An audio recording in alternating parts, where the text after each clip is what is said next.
Mr. Nar, phendula iquestion engibuzile. I-creation yenzeka kangaka ungagibeli phezukwami. Mr. Nar, angicela sikhonkludeni. Okay, Mr. Nar. Ngikhohle ubhuti ayishilo uthe ubhuti akakholelwa ezintweni ezibonakalayo. Kusho ukuthi into engabonakali kuyo ngokuya ngaye ayi-exist. Kodwa njengoba manje sihleli uphefumula i-oxygen engabonakali. Mina ke i-challenge yami enginayo with the Bible, it's in the Bible on itself. Sure. It speaks things as be contradictory, and it speaks things that does not make sense. You see my leader, when we engage amapapa afuna ngabi phezulu. Okay. Angithi mina ngikholelwa eBhayibhelini. Funa ngivumele ngenze into engikholelwa kuyo.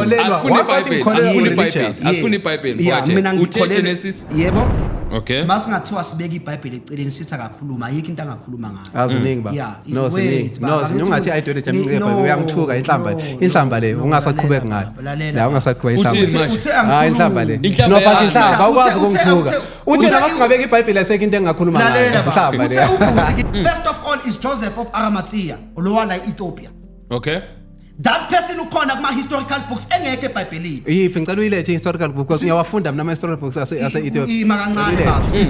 Why Christianity is not a religion? Lalela baba, lalela. Ubhuti akanga drive explanation. Okay. I need drive. Why Christianity is not a religion? Allow me to explain. Allow me to explain. Explain in it. Christianity, we don't have rituals. Okay. We don't have rituals in Christianity. Akangipointele one ritual in Christianity. You don't have a brain. Until you have fitted your brain into the book. According no, to no, it's not an insult. That is an insult. No. I can fit. Now I've fitted my brain in my phone.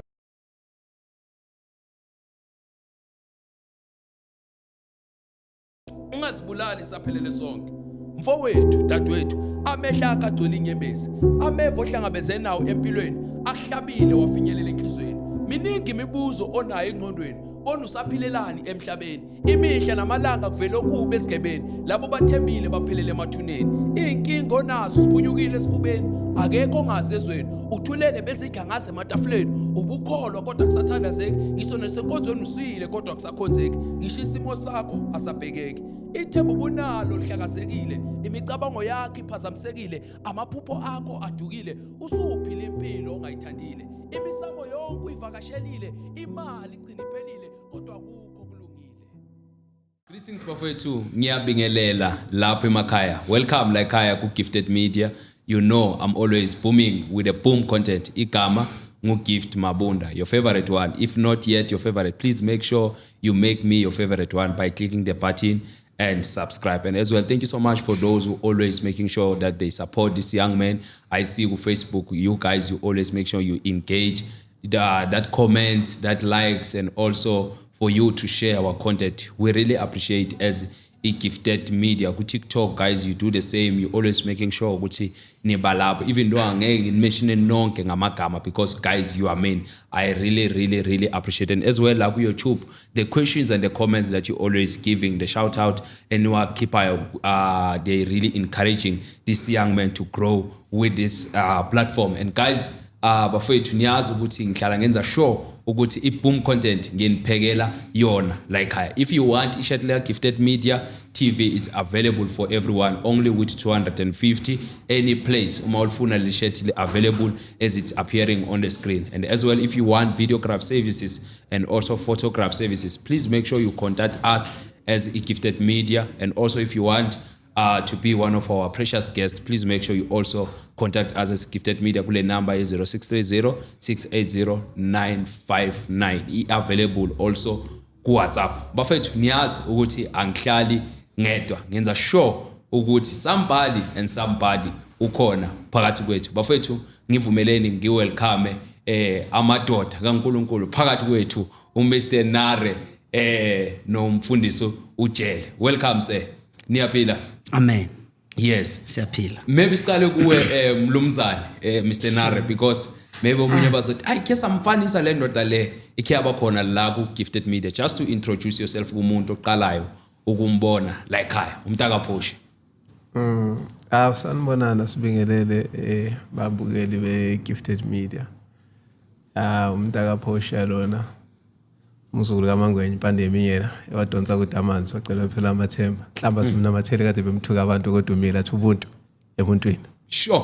ayi ubuntu ebuntwini ayizokhala ke namhlanje mfowethu ngoba awukho wedwa last uyoba khona la ekwekashuba usho ukuthi lento kaNkulunkulu ayikho le into engekho namhlanje but namhlanje we also have Mr Jele. Please also introduce yourself usho ukuthi ubuyapi nendawo if ukhona uma business okwenzayo also this is an opportunity for you ukuthi uvele nje uyidayise. Amen. Yes. Angithathele lithuba ngibingelele kubo bonke ababukeli emakhaya ama followers walelo hlelo lweGifted Media. Ngiyathanda ba ngidlulise ukubingelela kwami ngibingelela ibandla lonke lika Kristu Jesu elisibukele kulolu hlelo ngelihle igama lomfeli wami uKristu Jesu nomsindisi wami uKristu uJesu igama nguThabo isibongo ngwakajele ngokuhlala ngihlala la eKahlehongi ngumholi webandla iGrace Life International la uNkulunkulu angibeke khona as a leader siyakhonzisa ke every Sunday ngo8:30 laphana eKhumalo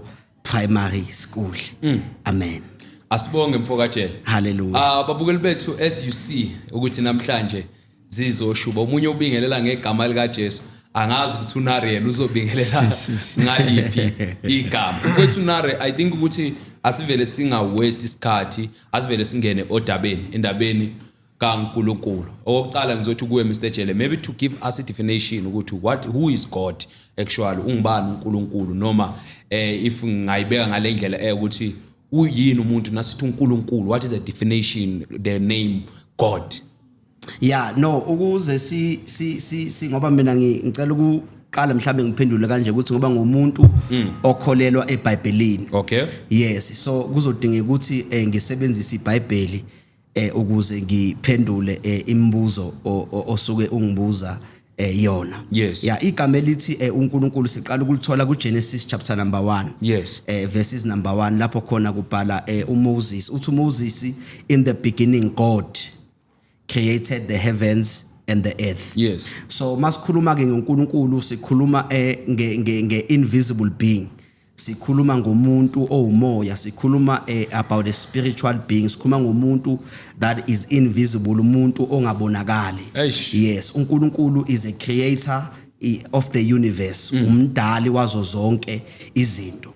Kodwa ke mhlambe uma siqhubeka si-engage sizothola ukuthi ngenxa ukuthi uNkulunkulu akabonakali kunezinto ezibonakalayo esisebenzisa zona to prove that God who is God. Yes, so ukuze uNkulunkulu sikwazi ukumchaza kahle sim-explaina ngomuntu. Okay. So mhlambe ngikusho ngibe directly ukuthi uNkulunkulu Kristu Jesus is God because we need to have a visible being to explain the invisible God. So Jesus is the visible image of the invisible God. Ngamanye amagama ke uJesu is uNkulunkulu is fully revealed in the person of Christ. Ukuze sikwazi ukuchaza noma ukunderstand uNkulunkulu ufuneka si-examine uKristu Jesu ngoba inhloso yomuntu emhlabeni ukuzoveza uNkulunkulu ongabonakala. Mhlambe ngiyacabanga mphathi uma singayiqala lapho ekutheni God is a spirit, God is an invisible being, God is a creator of everything or God is a creator of the universe. Sure. Yes, ngicela nje siqale lapho. Mr Nare, I think ukuthi before sikhuluma ngento usuyitholile i-definition esikhuluma ngayo ukuthi uNkulunkulu abamshoyo kuyachaza ukuthi uNkulunkulu kamoya and stuff. So I also want you ukuthi wena Mr Nare ucomment kulento esikhuluma ngayo manje. Maybe about God being invisible or being the creator. Kwaqala I will have a question yokuthi as much as we know ukuthi amagama nama letters enziwa ngabantu, who gave this spirit a name and say the name is God, and where did that name come from? Wayithatha blend why angazange athi is dog but it decided to say God. What does the term God means? Who brought the name and who managed ukuthi ahlanganise lama letters akhelele igama elithi God? Ibiqhamuka leyo idea leyo. Is it also spiritual or it's man-made? Ngiyacabanga ukuthi uhleli nayo mfokajele la kwezinye izinto akufanele ngize ngicommente because lo mbuzo awubuzi mina ubuza utshele ya ngicabanga ukuthi na bhuti before ngibuze imibuzo kaBhuti ubhuti kufuneka aqale naye abeko lakho udaba yes kungabe ngazuthi uzophendula mina kuphela akabeko lakho udaba uthi uthini yena oya ubani uNkulunkulu ngokungayo uNkulunkulu ukhona noma uNkulunkulu akekho then siyiqale lapha idebate yes noma siyiqale lapha iengagement yakhe yabona ngoba uma sizoyivumela manje ekuthena ngibuze kanti yena akakavezi ukuthi ucabangane uthini wakho umcabango uzoba a very bit difficult ukuthi engagement ibe positive akaqale yena sabalala khulume lokakholelwa kukho yabona ngoba nami ngirepresent iBible njengoba ngimela ngirepresent uKristu ongabonakala so naye kukhona into ayirepresentayo so kumele available ukuthi yipi lento ayirepresenta so that sizokwazi ukuinterrogate sizokwazi ukuthi sicheck ukuthi iqhamukapi waqhamuka yedwa nje seqhamuka nezinto esingayi-understand uma kungukuthi asi-understand uyitholaphi therefore we engage there. Mfokanari ngathi namhlanje kuyakhupukela uyabona ukuthi asikhalanga namakhehla namhlanje hlele nontanga wakho ngiyacabanga ukuthi nawe uyayizwela ukuthi kufanele kuphume isource noma uthini ngoNkulunkulu wena in your own opinion before siya la ukuthi umfokaje la ngayibalekele question oyibuzile but as ngibona nami ibalekile ukuthi nawe udefine ukuthi uNkulunkulu ongubani kuwe. Yes kwaqala mina my standing I don't believe ezintweni ezingabonwa. Sure. Yeah, I accept into ebonwayo. Ngihleli nawe ngikubhekile, ngikhuluma nawe. Mangilambile ngicela wena ungithangele ukudla. If uyakhona if awukhona ukhona. So standing sami mina ngiyimi understanding ukuthi I'm a human being. Ngizelwe nginomzali mangabe useshonile futhi kodwa mangabe uyaphila makwenzeka ngiphelelwa umsebenzi anginamali yokukhokha irent la ngikhona ngidonsa ucingo ufanele umzali mangicela ungisendele ungithumele imali anginayo imali yerent baba ngicela ungenzele lokho if uyakhona if akakhona akakhona so in other ways I don't believe there is anything called God. I don't believe there is anything called God but I accept.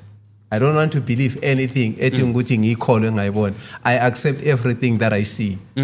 Yes. So that's me. And the source is me also because it's me okhulumayo. You are God himself. You are God. It's me who speak. It's me who do things.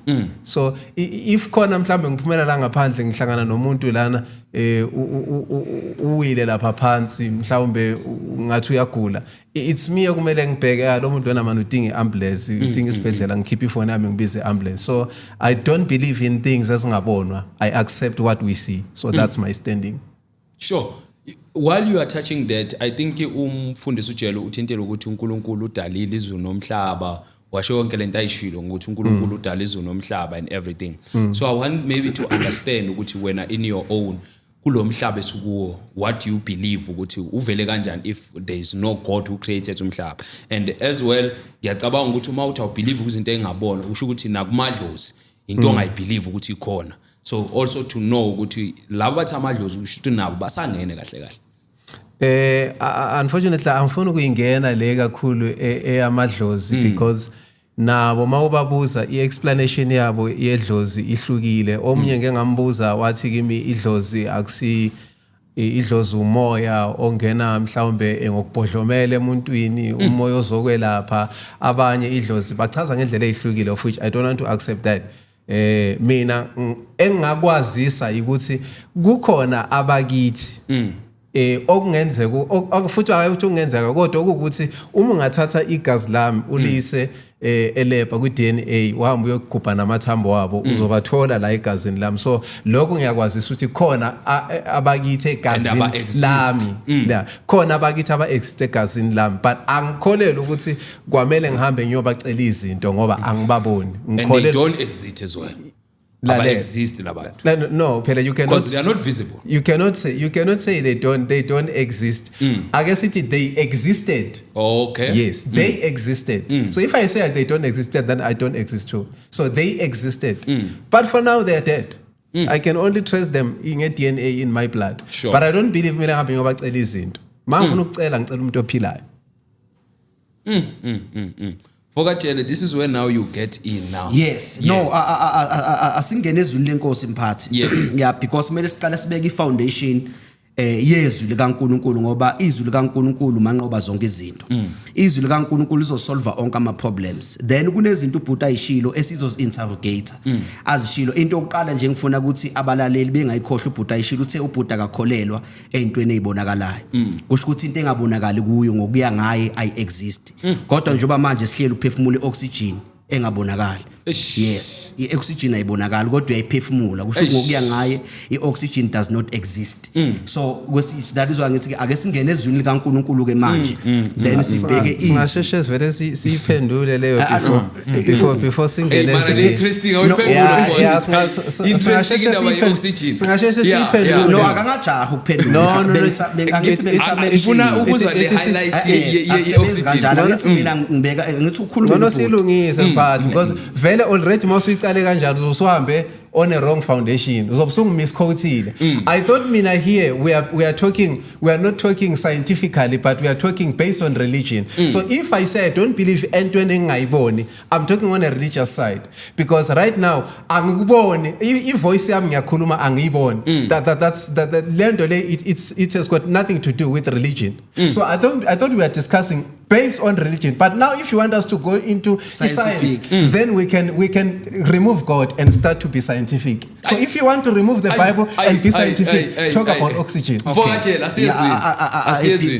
singene ezwini, mina I'm not here to speak about religion because I'm not in religion. Christianity is never a religion. It's not a religion. Christianity is a religion. But that is why I say let us read the word.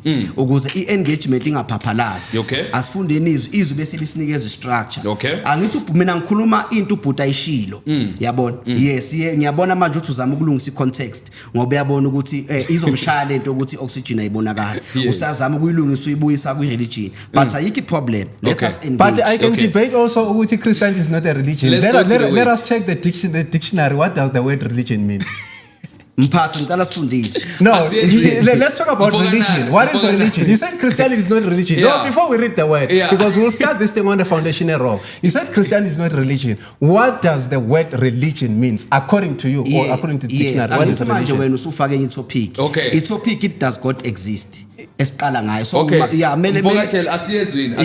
once we run away with Christianity is a religion, then sisenkinga because Christianity is a religion. Lalela mphathi, we are not running away. Uma ngabe sifuna angithi lana senze asikhulumele thina njengamanje basikhuluma kunabantu abasilalele kunabantu abakholelwa kuye yabona ukuthi ukhuluma iqiniso lomfo bese kunabantu abakholelwa eBhayibhelini so mina ngizo represent iBhayibheli so uma yena ethi angiphume ezwini shuthi i-engagement iBhayibheli alikho religious no you wanna uskiphile because you said you are not here for religion and the Bible is irreligious so once you say I'm not representing a religion but asiyene ezwini which is a religious book then you are contradicting yourself. Well, so do you want to stand yourself already contradictory? Ngicela siye kuBhayibheli. Genesis chapter number 1 verse number 1. Phela unari na uyalazi iBhayibheli angithi kunjalo. Yazi mawukhuluma but ufuna ukuthi according to me. Ngoba manje uyangikhulumela uthi mina mangithi ngeBhayibhelini iBhayibheli li religion. Yena ufuna ukuthi according to me. No, not according to religion. Not according to me. iBhayibheli religion. Uyayibona. We are impose. You must No. iBhayibeli religion. Okay. You are imposing your belief. That's why I'm telling you now. Let's start. Athletic dictionary. Let's check the meaning of the word religion. Okay, wait. No, this one you dictionary. Check religion. Ngicela ukufunda izwi bese ngiya ku dictionary yakho. Let's go to the Bible. Genesis chapter. Umphatha kangagagameli entweni ezomshini. Okay, asiye you see my leader when we engage amaphapha afuna angabi phezulu. Okay. Angithi mina ngikholelwe eBhayibhelini. Funa ngivumele ngenze into engikholelwa kuyo. Asifuni iBhayibheli. Mina ngikholelwe yebo Genesis chapter number 1 verse number 1. Number 1. In the beginning God created heaven and the earth. And the earth was void and empty. Yes. And darkness was upon the face of the deep. And the Spirit of God moved over the waters. La ngifuna siqale khona ke mntaka mabunda lana i-opening statement ithi and God created heavens and the earth. Sure. Bese siyachaza ke lo muntu obhala uthi and the earth was formless. Khona iphathi engifuna sibambe engifuna sifocus kuyo namhlanje. Uthi and the Spirit of God. And the Spirit of God hovered upon the face of the waters. Yes. Mhlambe question yokuqala efuna siphendule abaleli emakhaya sabukele ukuthi before God created the heavens and the earth, where was God? If heaven was created, Okay. where was God? We're gonna answer that question because Moses uveza indaba kaSpirit. Igama elithi spirit ngesiGreek lichaza ukuthi pneuma. Okay. Yabona pneumaticos. Fikile Yes, is a pneumaticos, meaning lichaza ukuthi a breath or an air. So lana kuthiwa the spirit of God. So mawubheka leli gama elithi spirit lichaza ukuthi invisible njengomoya, umoya ubonakala. So God is in an invisible state.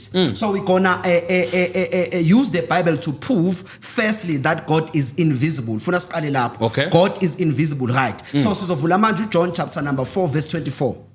John chapter number 4 verse 24. Okay. John chapter 4 verse 24. Yes. Yes. And then it's God is a spirit. Yes. Iyayizwa manje ithi Yes. God is a spirit. Yeah? Yes.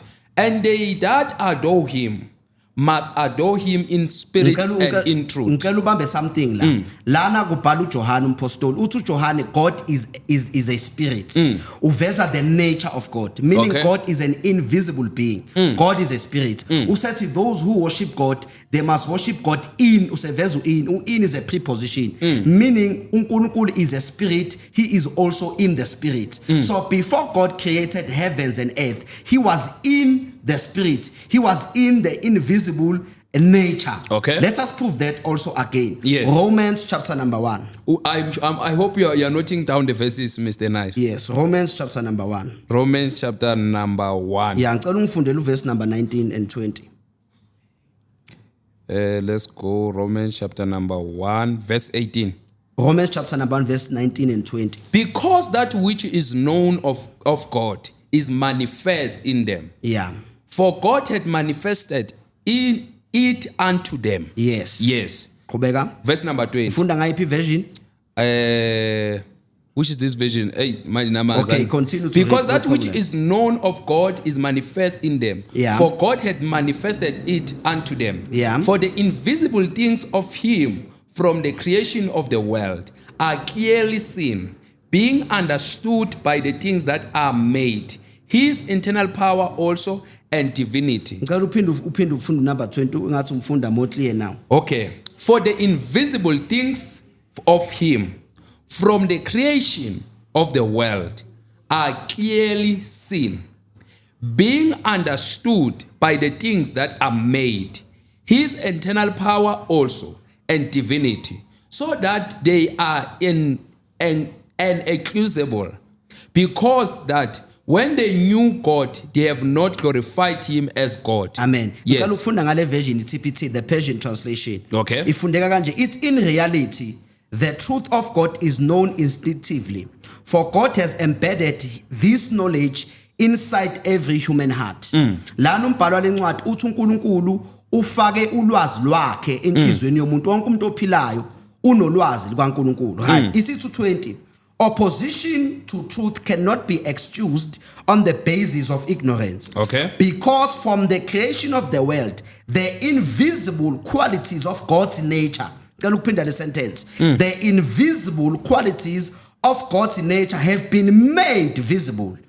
Lana umbhalo lencwadi uveza ukuthi the entire intention for God to create the universe, to create everything that is visible, is to visualize himself.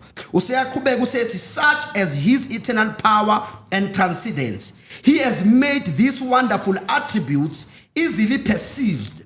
For seeing the visible makes us understand the invisible. So then this leaves everyone without an excuse. Umbhalo walencwadi uvezane na uveza ukuthi since God is in an invisible nature, is in the invisible state, uNkulunkulu wathi let me create the universe. Okay. Why must I create the universe? So that I can visualize myself. Ngamanye amagama, if we want to understand God, we must see izinto ezibonakalayo ngoba izinto ezibonakalayo zisichazela ngoNkulunkulu ongabonakali. Jele ukuthatha phi lokho? Ngicela sifunde uPsalms chapter number 19 bese ngidedela umphathi. Okay. Psalms chapter number 19 from verse number 1. Psalms chapter number 19 from verse number 1. 19 verse number 1. Yes. ngevision yami ithi the heavens show forth the glory of God. Ngicela uphinde ufunde lapho. The heavens show forth the glory of God. The heavens show forth. Yes. The glory of God. Yes. Meaning when we see heavens, the heavens are visible. Ukunya about this sky. Okay. Yeah, the firmament. Okay. The heavens, this is a visible heaven. The heavens, they show the glory of God. Unkulunkulu invisible. But by looking the heavens, we get the understanding that there is an invisible creator. Ngicela uqhubeke futhi ufunde. And the firmament declared, firmament declared the work of his hands. Ngicela uphinde ufunde lapho. And the firmament that declared the works of his God, of his hands. The firmament declares. The firmament declares the works of God. The firmament declares the work of God. Asifunde in King James version. It the heavens declare the glory of God, and the firmament showeth his handiwork. Day unto day uttered speech, and night unto night showeth knowledge. There is no speech, no language. So lana umbhalo lencwadi obhala lana uDavide uveza ngokusobala ukuthi uma sifuna ukunderstand uNkulunkulu mele sibheke le creation le universe. I-universe isivezela ukuthi uNkulunkulu khona lo osingamboni. Number 2 umuntu uthi uNkulunkulu kuGenesis chapter number 1 verse 26. Okay. Let us make a man in our own image. U-image akhulunywa about the carnal structure, akhulunywa ngendlebe ngekhala, but kukhulunywa about the character. Leli gama elithi image lichaza ukuthi character.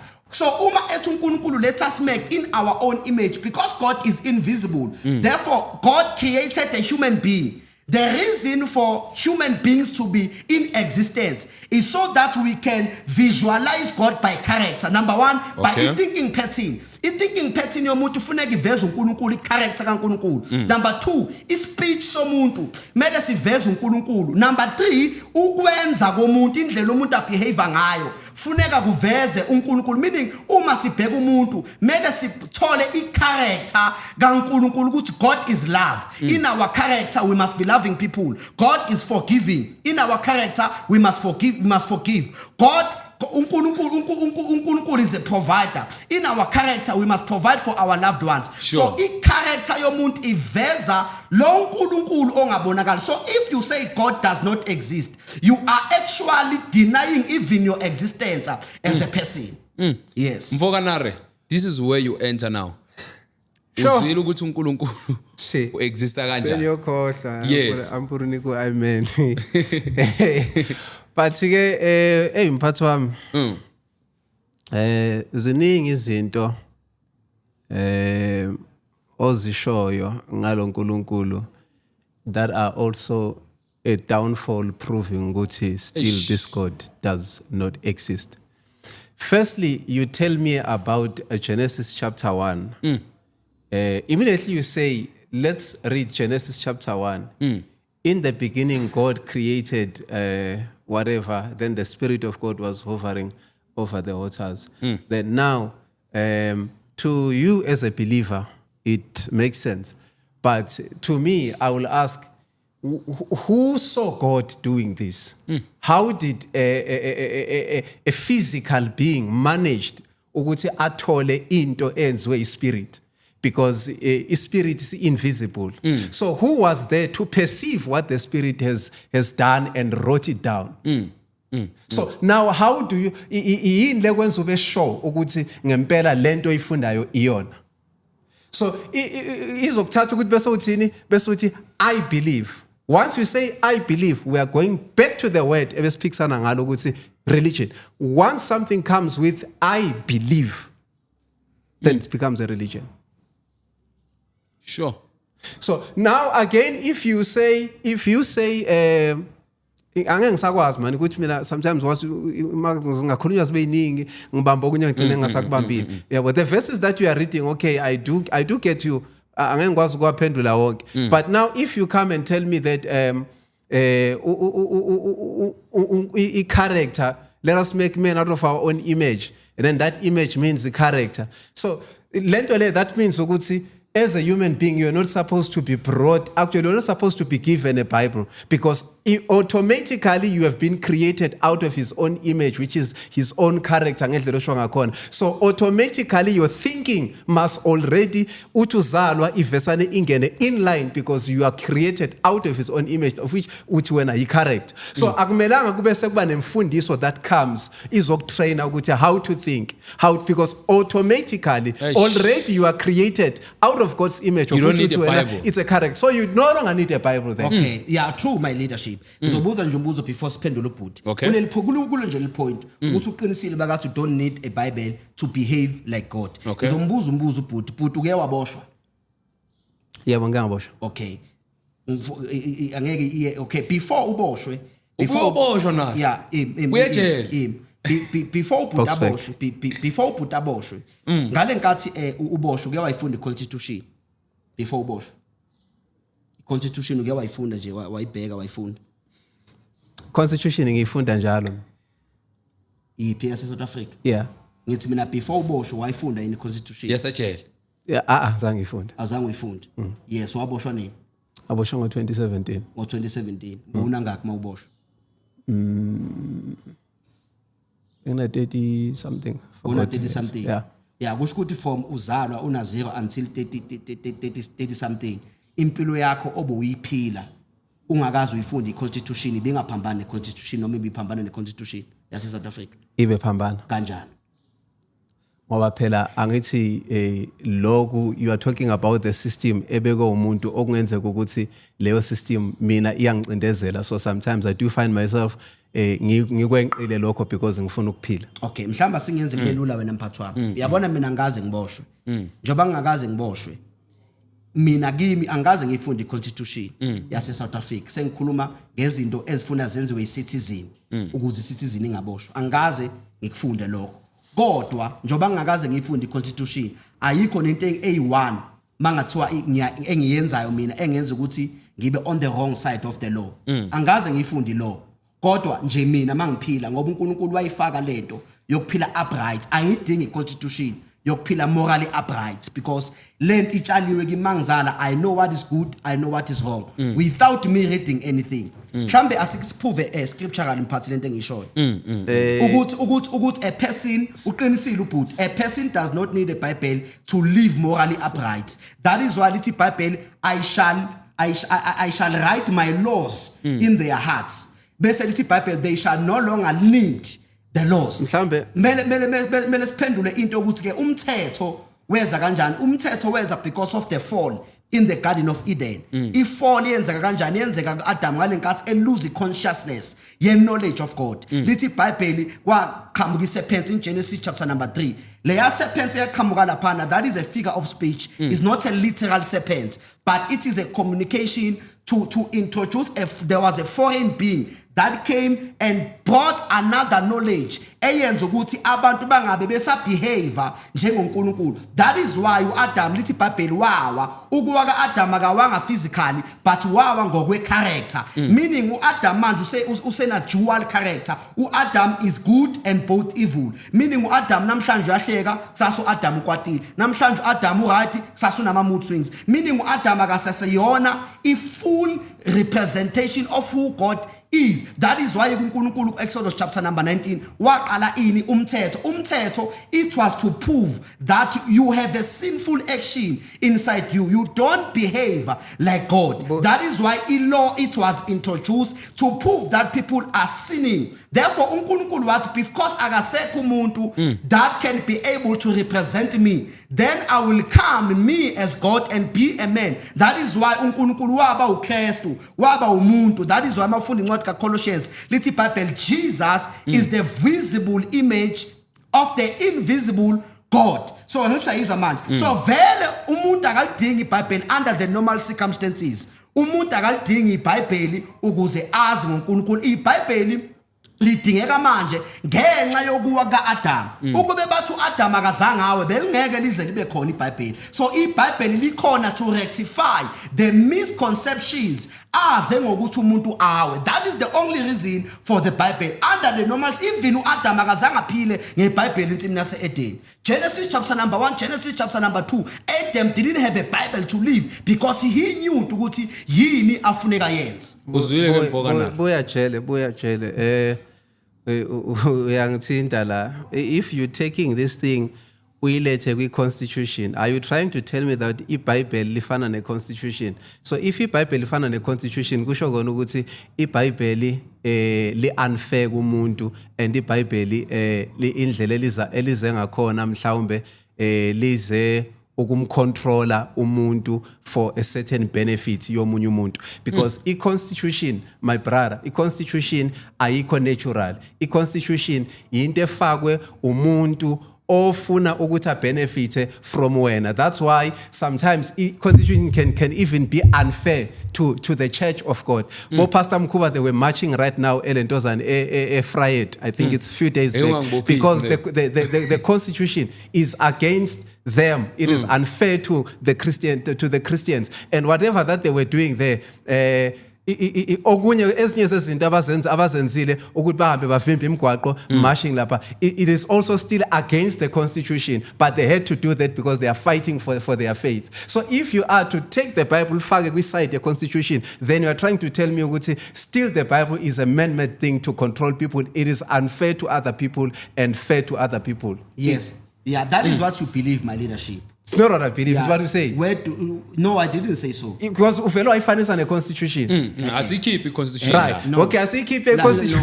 No. Uyakuthini uThabo Mbeki? Uthi uThabo Mbeki listening is a skill. Okay. When umuntu mayekhuluma must listen to him. Sure. I made an example using a constitution. Sure. I never said Bible is a constitution. But to further develop my explanation, Bible influence somehow a constitution when it comes to moral conduct. Mawungabheka izinto ezibhalwe kwi-moral conduct lezi zinto esithola ku-10 commandments, ungabulali, ungatshontshe, ungebi, zonke lezi zinto ezilapha kwi-constitution, they reflect what is written in the Bible. So izwi lenkosi especially in South Africa, it has inspired development of constitution. Not entirely constitution, but some constitution where immoral conduct, because I'm about the character.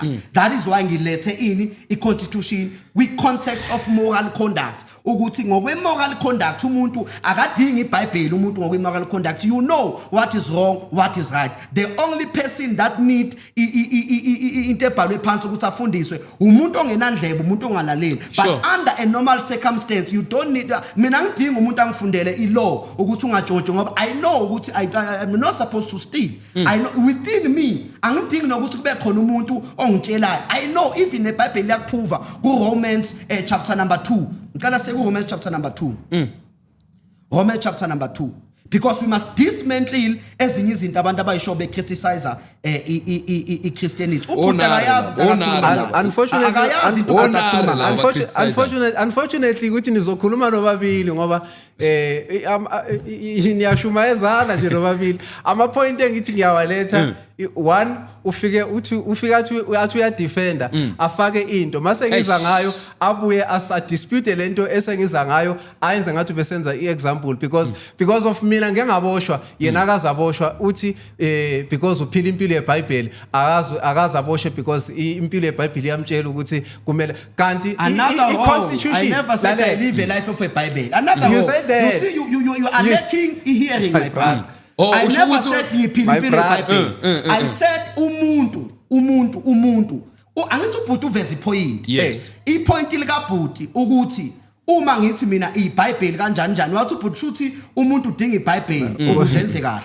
Sengithi mina vele under the normal circumstance umuntu akalidinga iBhayibheli ukwenza kahle ngoba kwaseqaleni uNkulunkulu wayengamkhethanga umuntu ukuthi ephile ngeBhayibheli ngoba uNkulunkulu wayemkhetha umuntu ngokwe-image yakhe.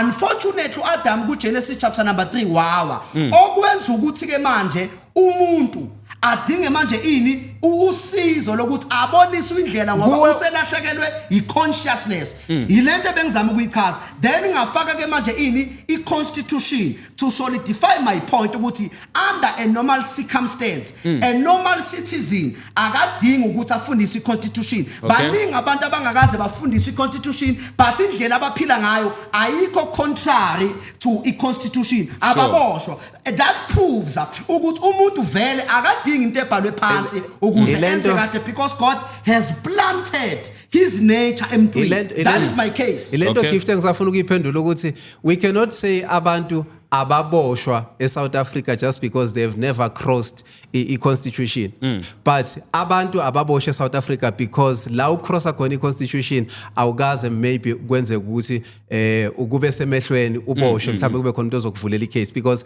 i-constitution you cannot take i-constitution ubese uyimatanisa ne-real creation because i-constitution it is created by someone. Kuyimanje kunabantu ababoshwela to mine the gold.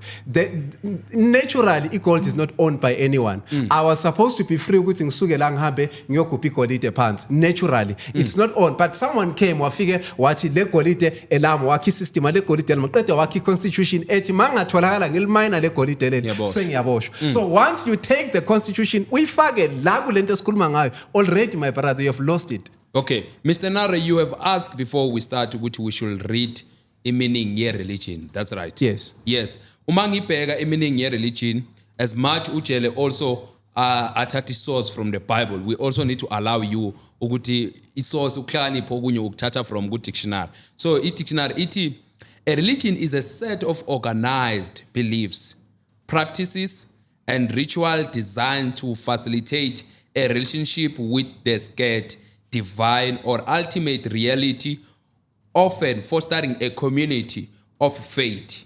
It provides frameworks for understanding a human existence, moral codes, and often center on worship of a higher power or a spiritual. I hope it makes sense. Yes, thank you. It does make sense. I think it's an answer to someone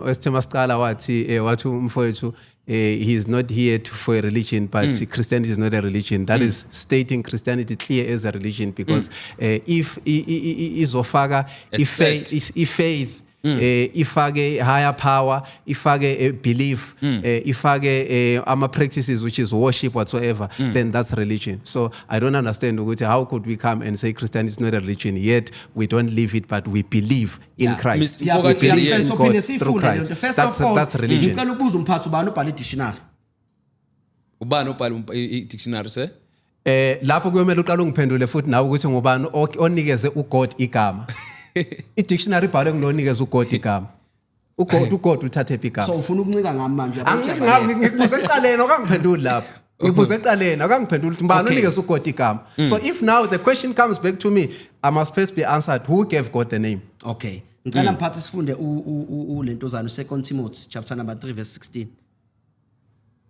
So the question angeke iphendule ukuthi ubani no mina ngiphendulela mina ngithi yes angithi naye uza ne blueprint manje eBhayibheli okay phela lesibhalo umuntu mphathi yes ibhalo umuntu yena befuneka ngayifundi into ebhalo umuntu oba umuntu obhalele yanto okay yes so umtshela ngento ebhalo umuntu futhi uyayikholwa ngoba ibhalo umuntu bengekho mayibhalo le yanto but uyayisebenzisa to criticize enye into ebhaliwe uthi iBhayibheli ayikho indaba yalo kodwa ufunda into ebhalo umuntu then kusho ukuthi kune biasism kubhuti ubhuti kufuneka akhuluma ngakhothi lutho elibhalwe ngabantu kufuneka aqhamuke ngento yakhe ngoba ngithi thina sifunda iBhayibheli into ebhayibheli siyalikhona yena uthe ukholelwa entweni ebonakala akakaza ambone umuntu obhalele le igama elithi religion and nakhona ulmisinterpreta wrong ngoba leli gama likhulumanga ngeChristianity alikhulumanga ngeChristianity uyena ufaka iChristianity laba yazi ubhuti problem uyi victim of false doctrine kwahojwa yena kusetshenziswa iChristianity eyaqanjwa lapha kwiBerlin conference yes kuhojwa yena akamtholanga umfundisi ofana nathi oshumela iChristianity eBhayibheli yena ucriticize iChristianity yabelungu leye religion yama practices so in other ways my brother you are trying to tell me ukuthi the leaders whom I have set under them and they have lectured me for isikhathi up until mina ngedwa ngizibonela ukuthi no ngiquestion izinto, people like Reverend T.R. Kholer nabo SD Gumbi nabo Bishop Makamu, they're trying to tell me ukuthi they've given me the false doctrine. Mr. Nar, before say ukuthi labantu labo babala yibo bakulecturile lawo. Yes. Sure. They've failed including NJC Todd. They've failed you. No, ibuya amadoda amakhulu ukwazi ukuthi uyenza ukuthi ngiyakazise ngoba ithinta amadoda amakhulu awufanele ngiyakazisa ngiyakubuza. If izinto zikabili is either these pastors they are preaching a true gospel uyena ignorant, is either these pastors they are not preaching the true gospel. So what is the true gospel? Just give me the true gospel. First damage nje ukuthi uwedwa kodulela abantu abawu4. Isiyabonisa ukuthi lo muntu akana integrity. Ngeke uthi uwedwa ulela abantu abawu4. Ayenze into enjalo. You must have one pastor that you submit under. Useke bale 4. Awukwazi bana abafundisi abawu4. Bangathiwa siyakulaba abafundisi mhlawumbe uyedwa umaziyo. Laba abanye abawu4 mhlawumbe bangathi asimazi nokumazi lo muntu. Mhlawumbe akaveli nasencwadini membership form. Kodwa uthi unalaba abafundisi abaseva phansi kwakhe. Then it shows good the man lacks integrity. You said listening is a skill, but still you're proving yourself you cannot listen. I did never say I submitted under 4 pastors, but I'm giving you people that have mentored me because you do understand. You do understand. Lalela, my brother. Lalela,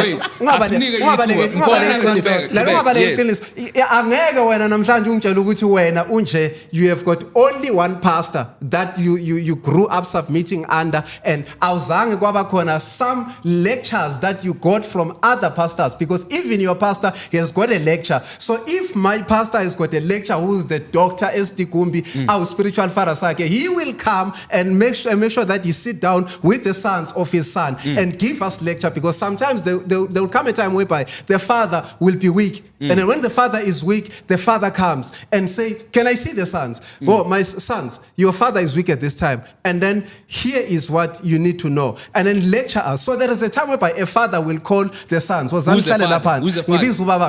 Right now, let's say, who was that father? I have a father. Wait, I have that father. So now the father has a father. So if it happens, now, then the father calls this father, which was and lecture my sons. And then now call the sons. I want to lecture them. Then he calls them. So the man is trying to tell me that is also a mistake. That is also wrong.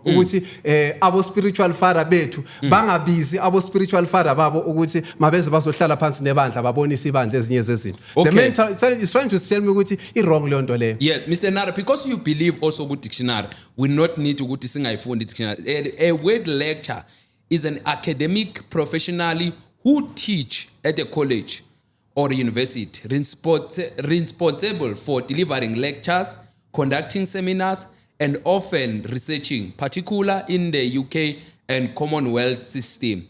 They are key educators in higher education, sometimes working on a permanent or fixed term basis. So in terms of what you have mentioned, you mentioned your spiritual father, which is your spiritual father, who was calling those 4 fathers that you have called. I don't know ukuthi Mr. Chele, we am told Mr. Narutin la.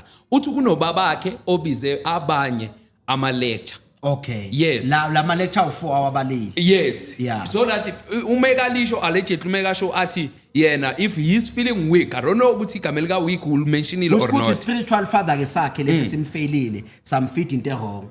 Ngoba njengamanje ucriticize into wrong afidwa yona. Right. Ngoba yonke le Christianity akayichazayo is not the Christianity of the Bible. But so that we can continue with our engagement. Ngicela ufunda Proverbs, sifuna ukubheka manje ukuthi le intelligent ukuthi abantu baneme uNkulunkulu ivelaphi. Awufunda Proverbs chapter number 2 verse 6. 2 verse number 6. Yes.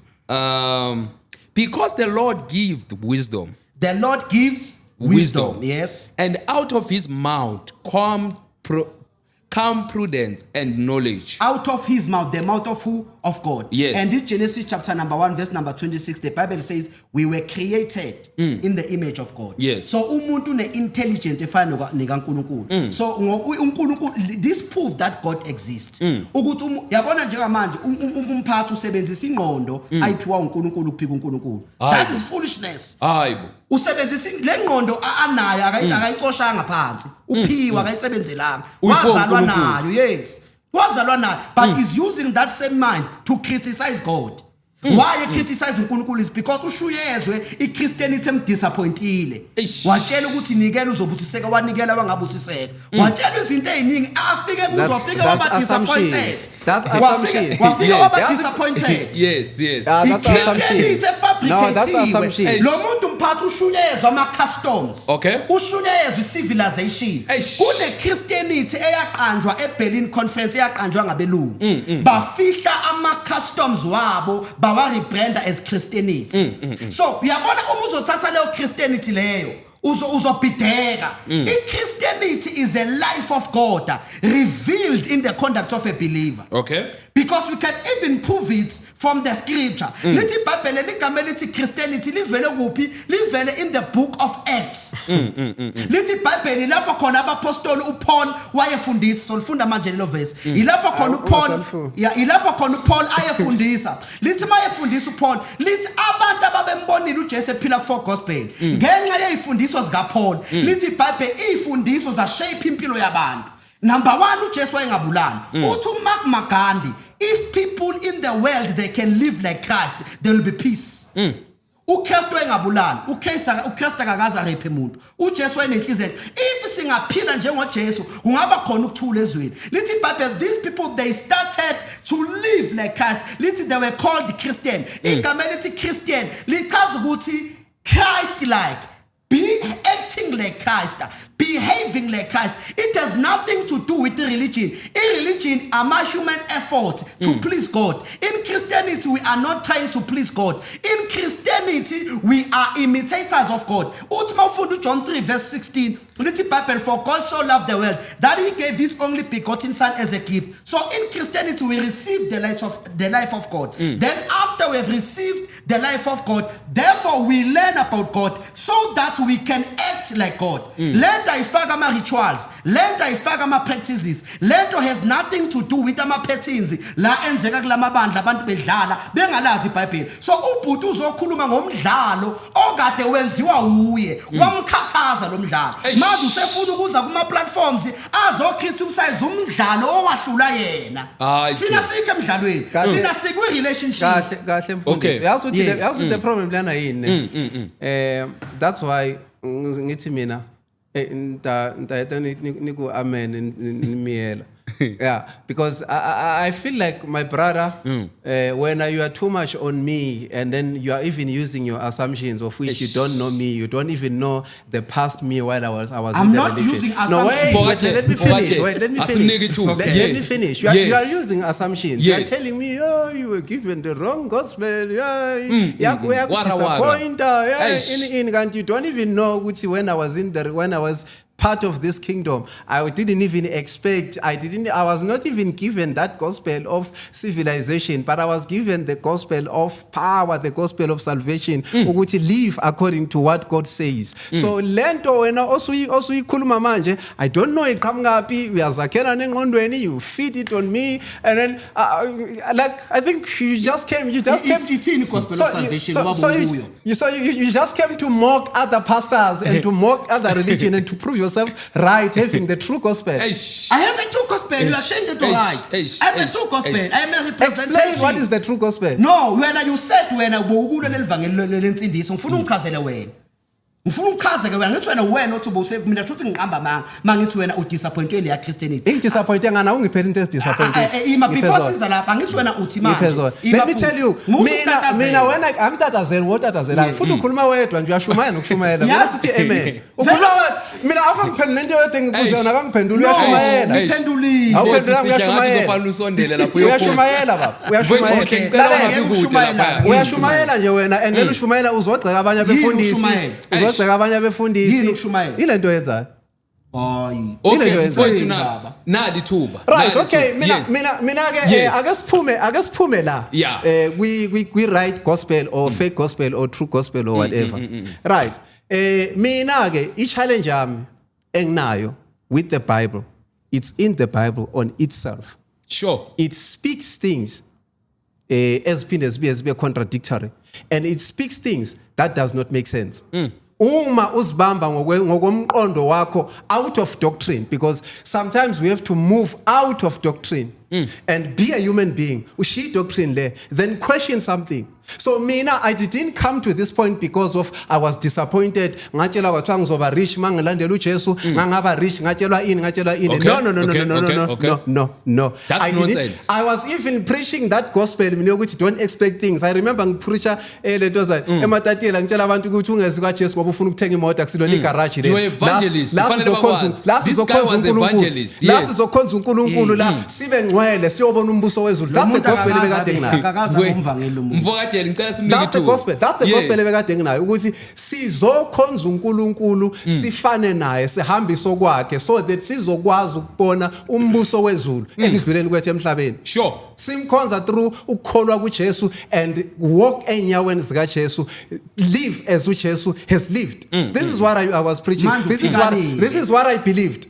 Akavezeke izinto ubhuti ayiquestiona ngeBhayibheli. So now the things that I'm questioning mina ngeBhayibheli. Silapho ke manje.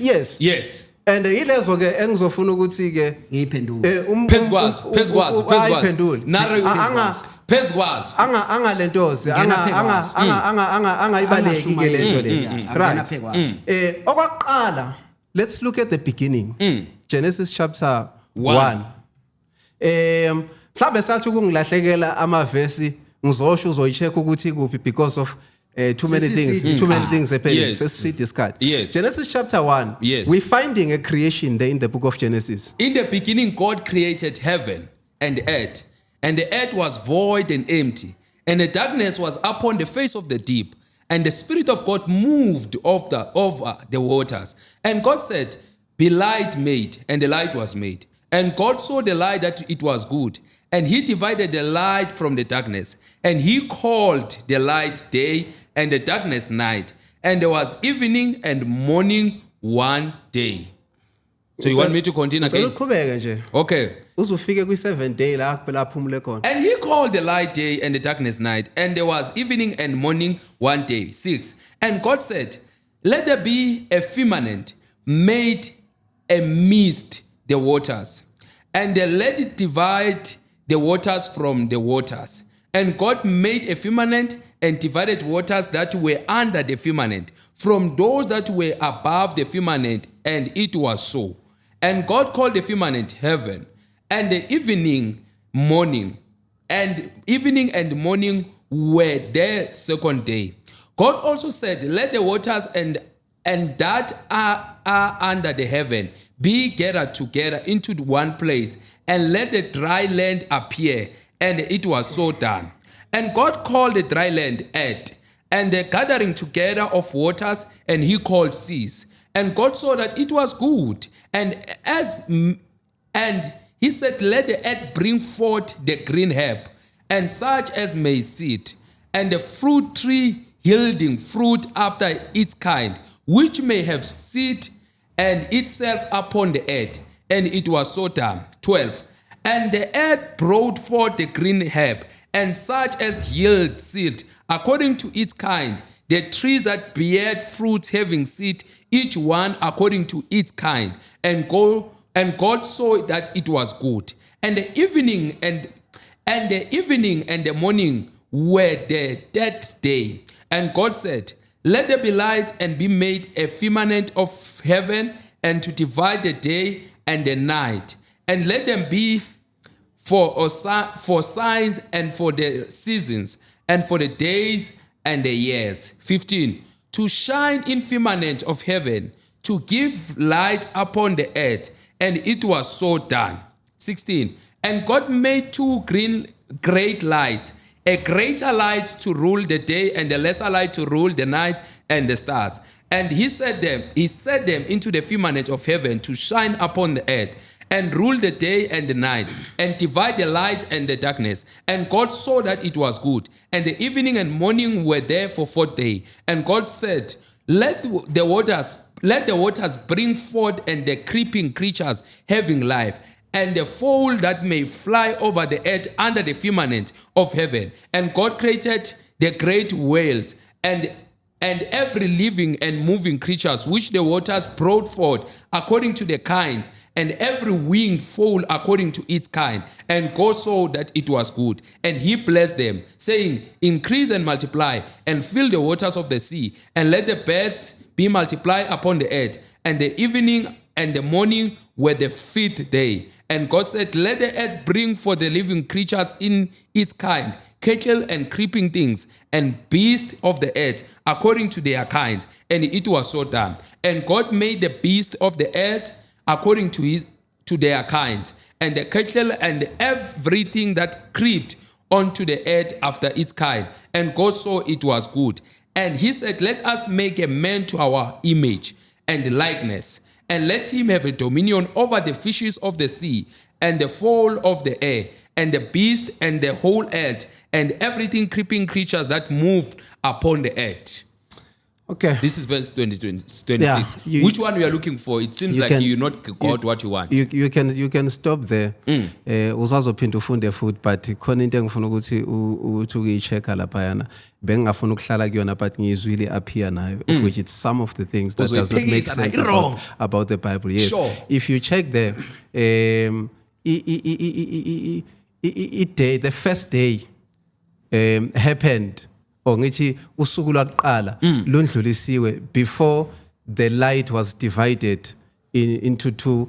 Actually, before the light was divided into two to make a day and a night, but already there was a day. There was a day of light. Yeah, there was a day already. Before it was separate. If you read carefully there, uzobona ukuthi khona la ufunde khona kwasho ukuthi the first day passed. But bese mawahamba kube khona la uthi then God he divided the light ukuthi let it be the day and the night. So yini ebigavena leyo day leyo. But I'm not there uzoyiphendula mhlawumbe, but I'm not there. Kodwa la ngicela siphendule sabe step by step. Okay. Yeah, Genesis chapter ngicela uphinde ufunde futhi. Okay. Genesis chapter number 1 verse number 2.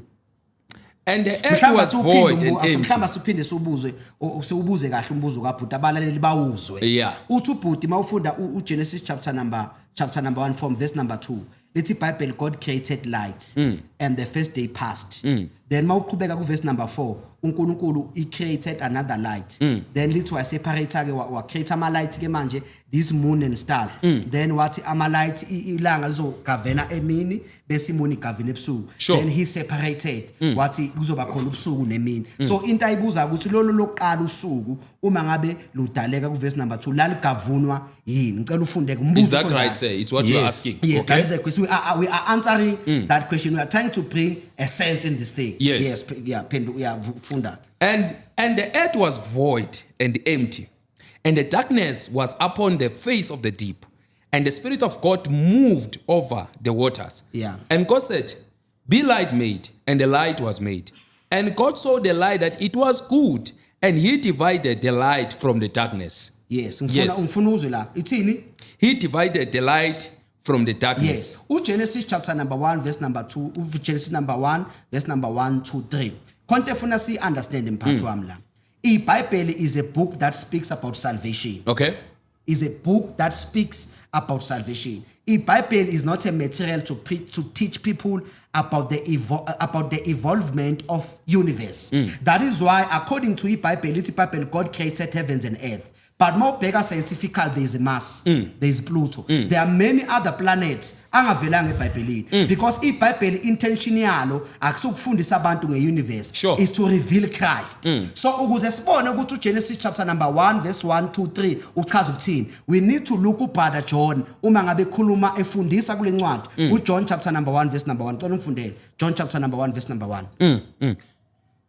So in other words, meaning Moses used the creation to explain salvation. Okay. He was not teaching about creation. He was teaching about salvation using a creation. That is why ama details we creation awekho complete because inhloso kaMoses kwakungase ukufundisa ngecreation wayefuna ukufundisa ngensindiso esebenzisa ini the analogy of creation. Yes, meaning when you read to Genesis chapter number 1 kunama literals kunama figures of speech. Not everything there you must interpret it literal because if you interpret it literally uzodideka. You must understand ukuthi umuntu makekhuluma sometimes uyayisebenzisa into literal kodwa abengachazi yona abe achaza another thing. So that is what has happened. Ngicela ungifundele uGenesis chapter number 1 from verse number 1. In the beginning was the Word. Yes. And the Word was with God. Yes. And the Word was God. Yes. Yes. Yeah, use might in the beginning. Leli gama elithi in the beginning igama lesHebrew Genesis. Meaning magathi uJohn lapho magathi in the beginning uthi in Genesis. Meaning where all things started. Meaning uthi uJohn. Yeah, uthi Sifuna Genesis in the beginning Genesis. Meaning uthi uJohn buyele emuva uyo understand. In Genesis who said there was a word and the word was with God and the word was God. Issue number 2:10. The same was in the beginning with God. Yes. Verse number 2. Yes. Number 3. All things were made by him. Yes. And without him was made nothing that was made. All things were made by him. By who? By the word. That is why mafundo Genesis 13. And God said, he spoke the word. And out of the word, things were created. Yes. Verse number 4. Yes. And in him was life. And the life was the light of a man. Something. In the word, in God was life. And the life was the light of man. Was the light of man. Where with this light? And the light shined in the darkness. And the light shined in the darkness. Meaning uNkulunkulu lapha ku Genesis chapter number 1 Moses magathi let there be light in Genesis chapter number 1 verse 3. He was speaking about Jesus Christ. Magathi let there be light. Why? Because emhlabeni kune crisis ukuthi abantu bebengasaphili ngendlela uNkulunkulu afuna baphile ngayo. So Moses lapha is trying to reveal Christ as the life of people because the hearts of people they are full of darkness. Remember ukuthi igama elithi earth eBhayibhelini li represent umuntu. Igama elithi earth understand kabi lichaza a dry ground liphinde lichaze abantu. Igama elithi sea in the Bible waters lichaza a physical water metaphorically liphinde lichaza ukuthi ini abantu. So uma ethi Moses and the spirit of God was hovering upon the face of the waters ukhuluma ngabantu ukuthi there was a period where abantu they were full of darkness in their hearts. They didn't know God. They were living contrary to the God character. They were doing wrong things. And uNkulunkulu brings the solution. Ukuthi let there be light. Who is light? Christ. Meaning when we see Christ, we realize indlela efune ngabe siphila ngayo. So leya verse lichaza a salvation plan.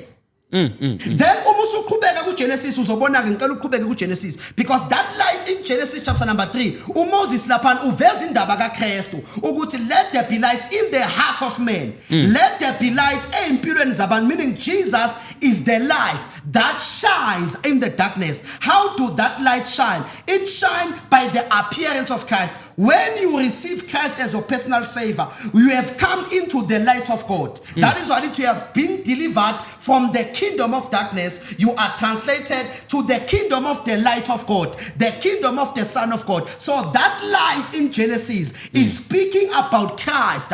Is not speaking about that physical light. That physical light will come now later. Moses and Lord created what? Created the sun and created the moon and said the moon will govern in the day and the sun will govern in the day and the moon will govern at night. So lapana kurevealwa a salvation plan. So uma wena uzoyi approach puti ngokwe creation vele uzodideka because ama details we creation lapana they are not complete because that is not the intention. Moses is not teaching about creation. He is using creation to teach about salvation. That is why ama details we creation are not complete in that verse. Mr. Nar, I think in the question before isiqhubeka sifundo. Yazi ngifila ngathi athi uRile Mufokeng eseyokora avesane uRonel Williams abaleke namapali ahlehlele nawe emuva. I feel like umfundisi ubaleka nepali ukuthi mangalishaya igoli lami just shifting the goal post anyway because now if we are going to say iBhayibheli it was just revealing salvation and uMoses into wayibhala ubeyangabhali icreation but ubebhala ngoKristu then sesiyoyilinka no John chapter 1 now we are trying to say the book of Genesis yonke kahle kahle icreation yonke sekumele scratch out everything even namanye ama details of which anganamsebenzi angahlangene ngisho nesalvation kaKristu because akhona anyway sazoqhubeka futhi singena kuGenesis chapter 2 ngoba khona into vele bengifuna sifike kuyona but then now umphathi mayesethi it was all about salvation now the question engizoba nayo ukuthi where do you get that do we find that anywhere in the Bible or it is from your mind? Yeah, second it's from your mind or is it in the Bible? The scripture, 2 Timothy, chapter number 3, verse 15. Hayi namhlanje sifunda iBhayibheli siyalidla namhlanje iBhayibheli ekhaya. 2 Timothy. Yeah, 3:15. Okay. 3 verse number 15. Yeah. And because from the infancy thou has known the holy scriptures. Ngicela sibambe lapho lana uPaul ukhuluma noTimothy. Uthi from infancy from childhood we have known the holy scriptures. Leli gama elithi holy scriptures ichaza ukuthi Herios grammar. Ama holy scriptures kukhulunywa about the Old Testament books from Genesis to Malachi. So uma ngabe uPaul ekhuluma lapho ukhuluma nobani? Ukhuluma noTimothy. The New Testament books bebengakabi khona that time. Bebasesene Genesis to Malachi. So ama holy scriptures according to the New Testament ama Old Testament books. So uthi uPaul kuTimothy from your childhood we have known the holy scriptures meaning we have known the Old Testament books which is Genesis to Malachi. Therefore let us find out ukuthi ama Old Testament books these scriptures which can instruct thee to the salvation by the faith which is in Christ Jesus. So the scriptures they instruct a person about salvation. Including Genesis. Including Genesis. 2 Timothy 3 verse number 15. And that from a child thou had known the holy scriptures, which are able to make thee wise unto salvation.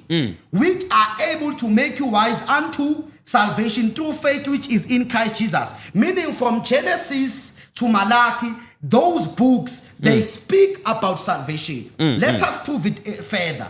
Luke chapter number 24.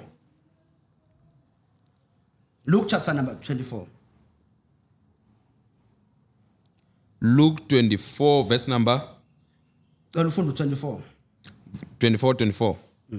Okay. And some of our people went to the 42. Okay. And they offered him a piece of a broiled fish and a honeycomb. And when he had eaten before them, taking the remains, he gave to them. Okay, it's again Luke chapter number 24. Yes. Yeah, because aliko accurate. But Luke 24 ngifuna lapha elithi and Jesus starting from Moses expounded. Okay. Yeah, ngicela ucheck masinyane lapha kuyi Luke chapter number 24. Ukuthi angisekho accurate kahle ngeverse iphuthuma mphathi wami.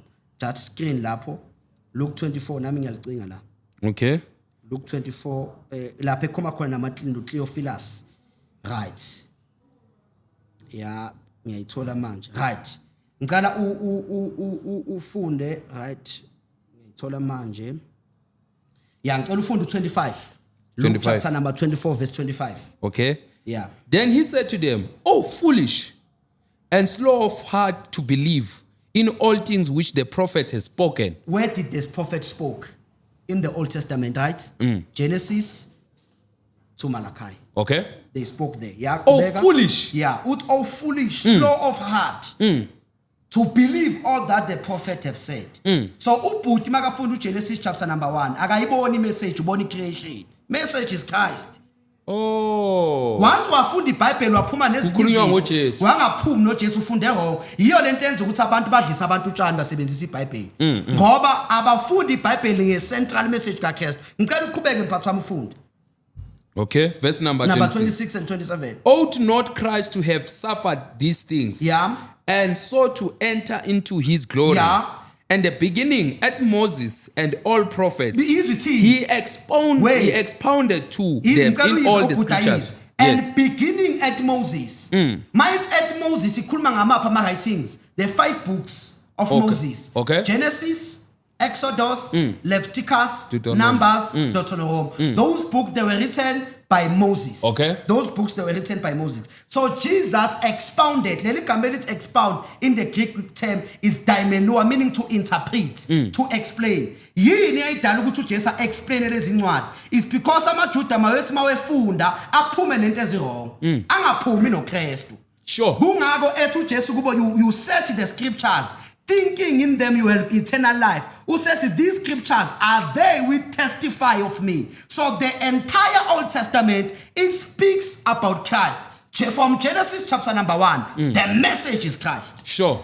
Yes. Okay. I hope Mr. Nara, we are penduleka la ore. I penduleke. I'm Far away. Yeah, very very far. Ngizwa ngathi umfundisi lana he's creating, actually he has created a doctrine of which lenta ikhulumayo it can be acceptable through ukuyikholwa.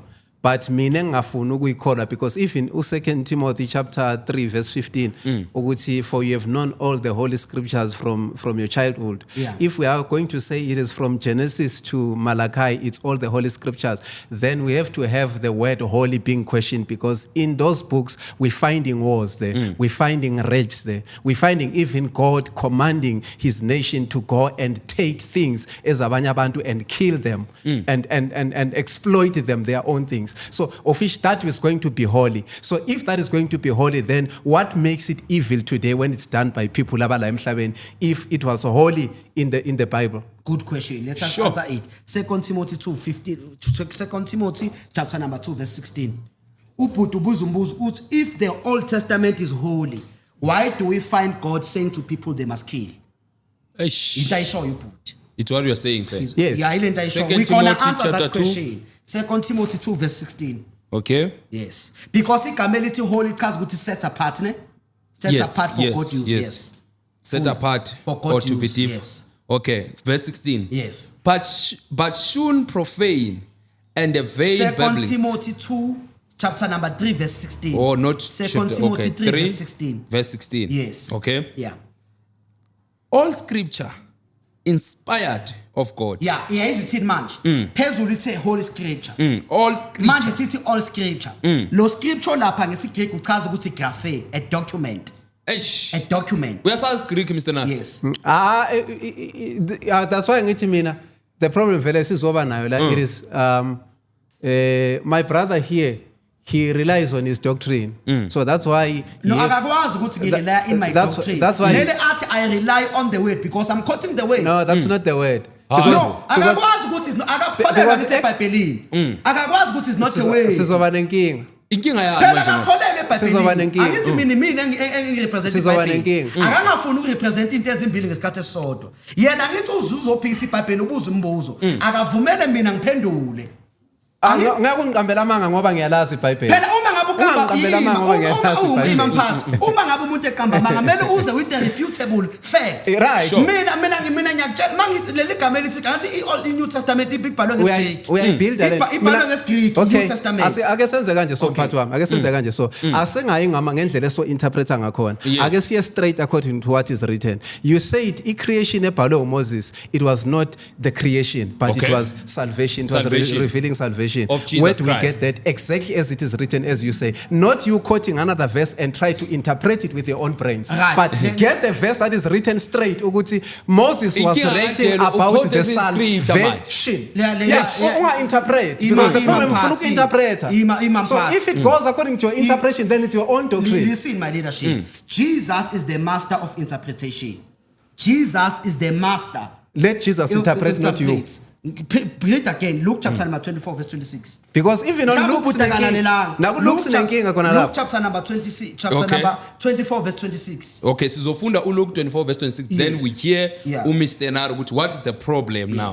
Angasalele emuva umfoka Nara. Yes. Umtaka Posh. Ought not Christ Yeah. to have suffered these things? Yeah. And so to enter into his glory. Yes. And the beginning And beginning at Moses Yeah. and all the prophets, he expounded to them Wait. in all the scriptures. Ubani o-expoundayo? Which is Jesus Christ. is Okay, expounding. yes, Expounding from there. all scriptures. Ngicela ungisearchele igama elithi expound English. Igama nje before siya kwi-Greek awubheke igama elithi expound. Okay, Yeah, Jesus is 'Cause our it- role model. Igama elithi expound. If Jesus interpreted, I'm going to interpret also. Yes. so we are checking Is that expounded. Jesus? Is that Jesus or is Luke? Is Brother Luke giving an account what Jesus said? Is Brother Luke giving an account what Jesus has said? Yeah? Is Brother Luke giving an account what Jesus has said? Yes. Do we have evidence of it? Yes. Okay, let's look at the four Gospels. Did they write about different things, or they wrote about one thing? They wrote about one thing, but the views they were different. What made the views be different? Uma ngabe manje kuthiwa kune laptop lapha makuthiwa khuluma ngale laptop omunye ngakhuluma ngestand omunye alethe enye view akusho ukuthi kuyaphikiswana So- kuya ngokuthi ume kuyiphi angle so is- Ufunda igama elithi expound Okay, Uthini igama elithi expound. Unfortunately, this is not expounded. Love Yeah. it expounded. Yeah. Expound is a formally verb meaning to explain. Wait. To explain. To explain. Yes. Yes. And also to interpret To interpret. or present an idea. What did Jesus did? Jesus interpreted the scripture. Uma ngabe ama scriptures they were just easy to understand. Why did Jesus interpret them? Eish.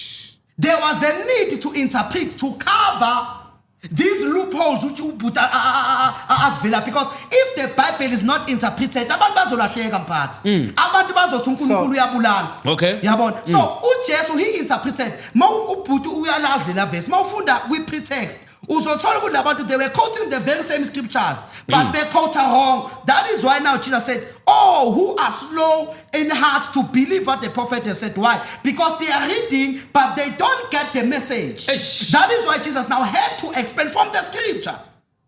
So meaning we are following what Jesus has done. If Jesus has interpreted the Old Testament, therefore we are ought to interpret the Old Testament. We don't take things with face value.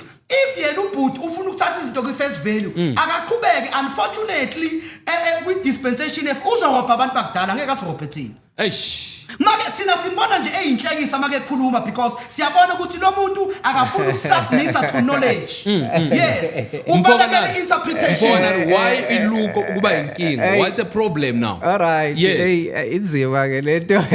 Into kajena. No, but ngiyihlekisa anyway. But anyway, I'm glad. I'm happy for that. But now the question is, if we'll say Jesus interpreted the scripture, so that allows us to interpret. Then now the question that I'm going to have anyway, angazi ukuthi izophendula ngoba ambuze amayiphenduleke ukuthi okay, interpret, right? So in your interpretation, who guarantees ukuthi this interpretation is true?